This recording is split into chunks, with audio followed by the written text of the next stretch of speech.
Cantt Bareilly, Bareilly cantt Shahjahanpur, ये सब इसमें शामिल है। 2017 की क्या परफॉर्मेंस रही राजीव यहाँ पर वोट शेयर के लिहाज से? बिल्कुल, रुहेलखंड 4 जिले हैं, 25 सीटें हैं, बदायूं, बरेली, पीलीभीत, शाहजहांपुर, ये कुछ महत्वपूर्ण सीट्स यहाँ पर, महत्वपूर्ण जगह हैं, वो हम आपको बताते हैं। 4 जिले यहाँ पर, 25 सीटें हैं, बदायूं, बरेली, पीलीभीत, शाहजहांपुर, ये वो महत्वपूर्ण जगह है जिस पर जो है जनता ने क्या क्या वहां से कहा है, जनता की राय क्या है, वो हम आपको बताएंगे। सबसे पहले वोट प्रतिशत हम आपको बताएंगे यहाँ पर 2017 का क्या रहा। वोट प्रतिशत बीजेपी को यहाँ से 43% वोट मिले थे, ये 2017 का डेटा है। बीजेपी को 43% बीजेपी का यहाँ पर वोट शेयर था। इसके बाद अगर हम समाजवादी पार्टी करेंगे तो समाजवादी पार्टी का भी डेटा आएगा, लेकिन बीजेपी को 43%, समाजवादी पार्टी को 24, समाजवादी पार्टी का 24% वोट शेयर था। बहुजन समाज पार्टी का 19% वोट शेयर था यहां पर, और अदर्स का 7% वोट शेयर था। तो ये वोट शेयर टोटल है। बीजेपी 43%, समाजवादी पार्टी को मिला था 24%, कांग्रेस को 7%, बहुजन समाज पार्टी को 19%, अदर्स को 7%। ये वोट प्रतिशत है 2017 का। अदिति, बिल्कुल, आप जल्दी से जी न्यूज डिजाइन बॉक्स का सर्वे क्या कहता है 2022 में रुहेलखंड में क्या तस्वीर बदलने वाली है इन 25 सीटों पर, क्या ये अंकगणित बदल सकता है, वो हम आपको बताएंगे। लेकिन कितना अहम नरेश, मैं चाहती हूँ हमारे दर्शकों को हम एक बार फिर से रिकैप कर देते हैं। हम पूर्वांचल में किस तरह की तस्वीर है वो हम बता चुके हैं, 17 जिले 102 सीटों का ब्यौरा दे चुके हैं। बुंदेलखंड की तस्वीर बता चुके हैं, 19 सीटें हैं, 7 जिले हैं। अब हम आपको रुहेलखंड की तस्वीर दिखा रहे हैं। नरेश, कितना important Rohilkhand? Rohilkhand traditionally Aditi BJP का बहुत एक गढ़ रहा है, जिसके अंदर कुर्मी और अपर कास्ट का वोट का काफी बड़ा वोट बैंक है, जो मजबूती से बीजेपी को वोट करता आया है। इस बार के आपके आंकड़ों में देखने को मिलेगा कि वो कैसे इन्फ्लुएंस कर रहे हैं, बट हिस्टोरिकली ये एरिया बीजेपी का गढ़ रहा है। बीजेपी का गढ़ रहा। शंभुनाथ जी, देखिए, एक तो संतोष गंगवार खुद भी बीजेपी के मंत्री भी हैं, और चूंकि वो कुर्मी जात के हैं, और ये पीलीभीत और बरेली में इन लोगों का बहुत असर है। जो बदायूं है वो यादवों का इलाका, यादव उसमें रहे हैं, धर्मेंद्र यादव की सीट रही है। हालांकि अब वो स्वामी प्रसाद की बेटी संघमित्रा के पास है, लेकिन कहना चाहिए कि ये जो इलाका रहा है ये ट्रेडिशनली रहा बीजेपी और समाजवादी पार्टी के बीच में। जल्दी से कमेंट प्रतिभा जी, 20 सेकंड्स। इससे पहले हम अपने दर्शकों को दिखाएं कि ओपिनियन पोल, ये देखिए वोट प्रतिशत रुहेलखंड में 2017 की तस्वीर तो हम लगातार दिखाई रहे। प्रतिभा जी, जल्दी से एक कमेंट जल्दी से आपका लूंगा। देखिए, अभी शंभुनाथ जी से मैं सहमत हूँ। ये बेसिकली बीजेपी और समाजवादी पार्टी दोनों के बीच का एक इलाका रहा है। दोनों के ये कमेंट हम पूरा देंगे राजीव। ये 51% ओपिनियन पोल अब दिखा रहा है बीजेपी के लिए 2022 में, समाजवादी पार्टी के लिए 36% दिखा रहा है। बीएसपी की अगर बात करें तो 7% वोट शेयर की बात इस प्रोजेक्शन में की जा रही है।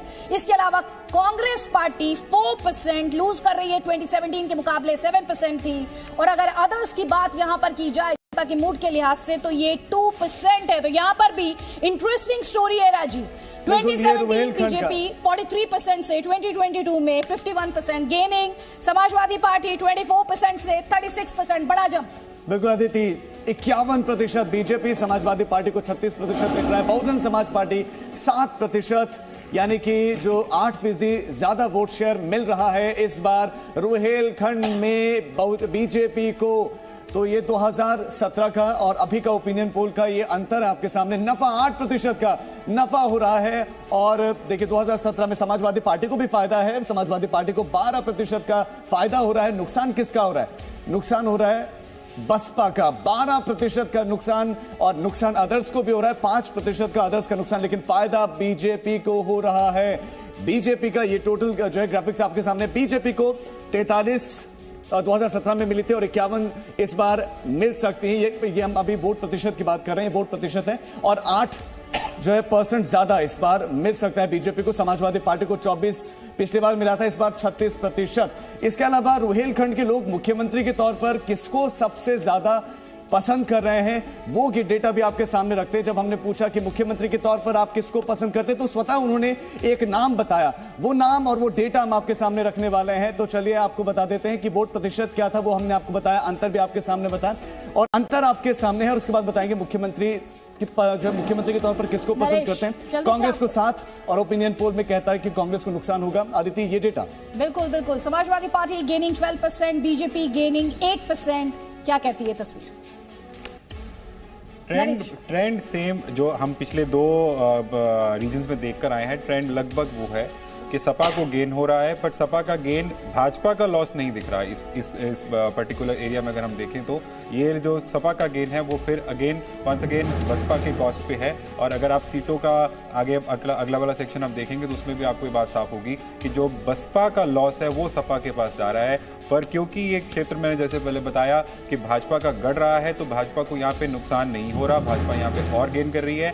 बट सारा इंटरप्टिंग यू, कुल मिला के 12% बीएसपी लूज कर रही है, कांग्रेस 3% लूज कर रही है, अदर्स 5% लूज कर रही है। जो बीजेपी 8% गेन कर रही है और 12% एसपी गेन कर रहा है। कौन किसके कॉस्ट पर गेन कर रहा है, शायद ये इंटरेस्टिंग है। जो वोट जब हम नीचे बात कर रहे थे तो हमारे को ये दिख रहा था कि जो बसपा का वोट बैंक है और जो अदर्स का वोट बैंक है, वो दोनों चीजें ये बात समझ चुके हैं कि सरकार दोनों में से फाइट दोनों सपा और भाजपा के में से किसी एक के बीच में के पक्ष में जाने वाली है, इसलिए वो वोट बढ़ता हुआ दिख रहा है। अगर जातीय समीकरण की बात करें तो बसपा का वोट मुझे इक्वली डिवाइड होता हुआ इस टाइप पे दिख रहा है। अब ये बहुत इंटरेस्टिंग इन्फॉर्मेशन राजीव, स्क्रीन पर सीएम के तौर पर यहाँ पर भी योगी आदित्यनाथ पहली पसंद।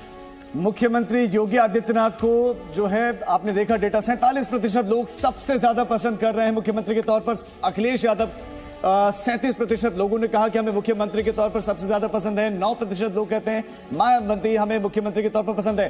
तो रुहेलखंड में हमने मुख्यमंत्री के तौर पर सबसे ज्यादा वो मुख्यमंत्री योगी आदित्यनाथ को पसंद करें। 47% लोग कह रहे हैं कि सीएम पद की हमारी पहली पसंद है सीएम योगी आदित्यनाथ। इसके बाद बारी आती है अखिलेश यादव की। अखिलेश यादव को भी बड़ी संख्या में, बड़ी प्रतिशत में लोग वहां पर पसंद कर रहे हैं और वो जो डेटा है वो भी 30% से ज्यादा। लेकिन मुख्यमंत्री योगी आदित्यनाथ को 47% लोग पसंद कर रहे हैं, तो अखिलेश यादव को 37%, मायावती को 9% लोग मुख्यमंत्री की पसंद मानते हैं। तो प्रियंका गांधी वाड्रा यहां पर भी है, लेकिन 3% लोग कहते हैं कि हमें Priyanka Gandhi Vadra as a CM पसंद है। तो मुख्यमंत्री योगी आदित्यनाथ यहां पर भी, हमने पूर्वांचल का बताया वहां पर भी, और उसके बाद बुंदेलखंड का बताया वहां पर भी सीएम 50% के साथ नंबर 1, और यहां पर भी यानी कि रुहेलखंड में भी 47% लोग मुख्यमंत्री योगी आदित्यनाथ को एज अ सीएम पसंद कर रहे हैं और 37% पर अखिलेश यादव। और यहाँ पर अब सीट्स के लिए आज से जल्दी से आपको बता देते हैं 23 सीटें बीजेपी को मिले थे, लेकिन इससे पहले रोहिलखंड में बीजेपी को 19 से 21 सीट्स मिल सकती है। 19 से 21 सीट्स मिल सकती है बीजेपी को, और समाजवादी पार्टी को यहां पर फायदा हो सकता है, जिससे पहले यहां पर 2 सीट मिले थे। तो ये अपने आप में इंटरेस्टिंग स्टोरी वहां से मिल रही है। बीजेपी और उसके अलायंस को 19 से 21 सीट्स मिल सकती हैं। समाजवादी पार्टी को फायदे की बात यहां पर की जा रही है। बीएसपी को तब भी कोई सीट नहीं मिली थी, अन्य के खाते में भी कोई सीट नहीं थी। तो यहां पर भी एक तरीके से आप फाइट देखिए तो बीजेपी, ये देखिए 2017 का विधानसभा चुनाव 23 सीटें तब थी बीजेपी के पास, लेकिन अब 19 से 21 सीटों की बात की जा रही है। 2 सीटों की बात तब समाजवादी पार्टी ने 2 सीट्स निकाली थी, इस बार फायदे की बात की जा रही। तो कुल मिलाकर यहां पर भी फाइट अगर कहें तो वो सिर्फ बीजेपी और समाजवादी पार्टी के बीच ही इस वक्त रोहिलखंड में दिखाई दे रही है। एक बार फिर से दर्शकों को बताइए राजीव, कैसे बीजेपी को 19 to 21 सीट्स मिल रही हैं और समाजवादी पार्टी कैसे गेन करी, बताइए दर्शकों को।